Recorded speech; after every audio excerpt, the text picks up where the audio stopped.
Dahulu kala, pintu gerbang keraton Majapahit rusak karena usianya yang sudah tua dan terkena gempa bumi.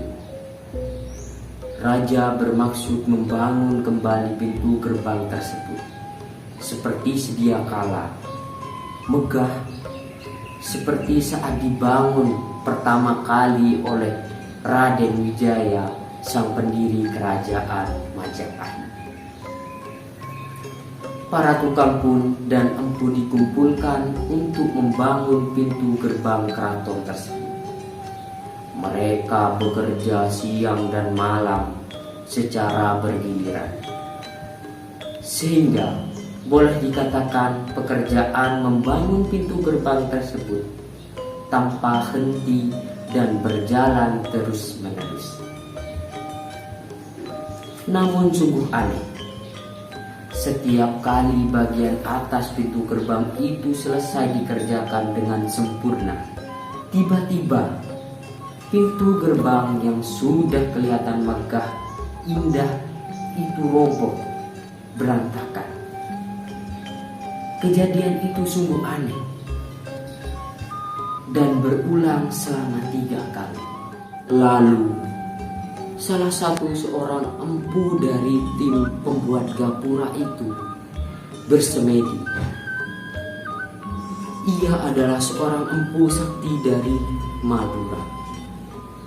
Setelah beberapa hari ia bersemedi, ia mendapat bisikan goib bahwa yang bisa menegakkan pintu gerbang keraton Majapahit hanyalah cucunya sendiri yang berada di Pulau Madura, yaitu bernama Joko Tole. Atas persetujuan raja, Joko Tole pun dipanggil ke ibu kota Majapahit. Pemuda sederhana namun bertubuh kekar dan tampan ini langsung menyembah hormat saat tiba di hadapan Raja Majapahit. "Benarkah kau sanggup menegakkan pintu gerbang yang sedang kamu bangun?" tanya raja. "Hamba akan berusaha semaksimal mungkin, raja."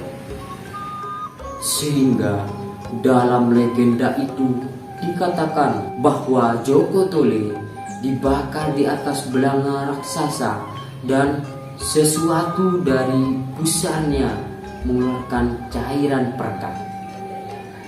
Kemudian tetes keringat di sekujur tubuhnya menjadi bahan perekat yang ampuh untuk menegakkan pintu gerbang keraton Majapahit.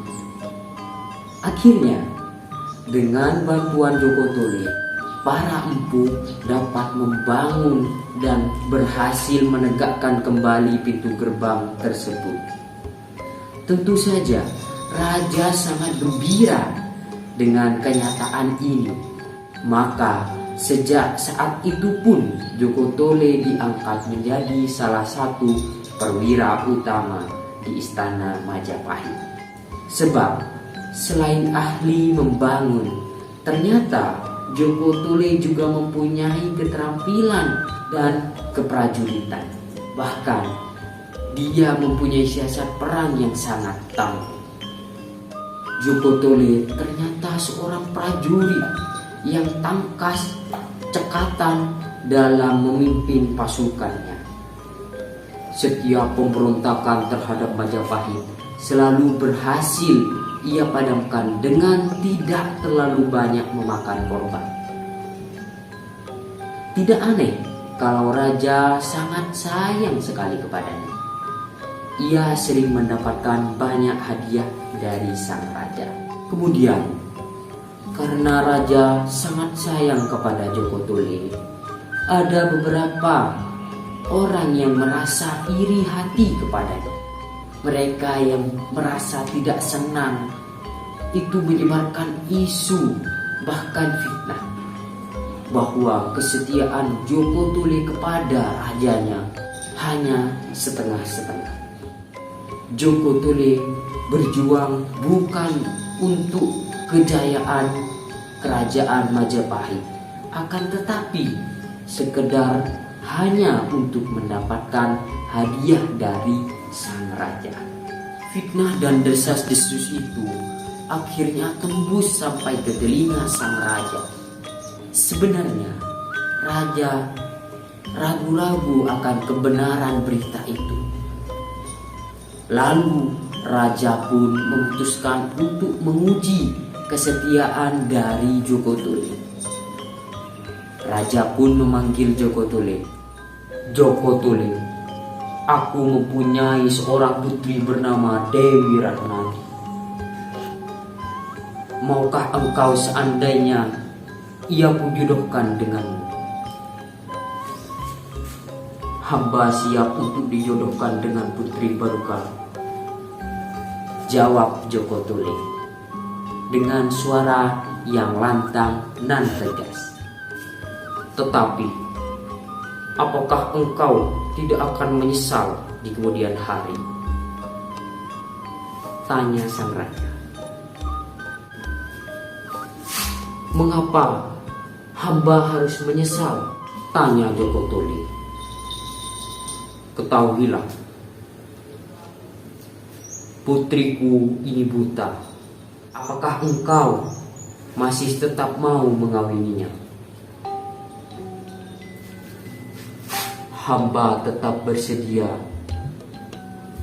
jawab Joko Tole dengan suara yang mantap. Raja pun tersenyum, gembira mendengar jawaban dari Joko Tole yang meyakinkan itu. Hati raja semakin mantap bahwa Joko Tole memang seorang ksatria yang tangkas dan setia kepadanya.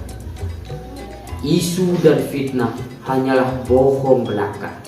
Beberapa hari kemudian, pesta pernikahan Joko Tole dengan Dewi Ratnadi dirayakan di pusat kerajaan Majapahit.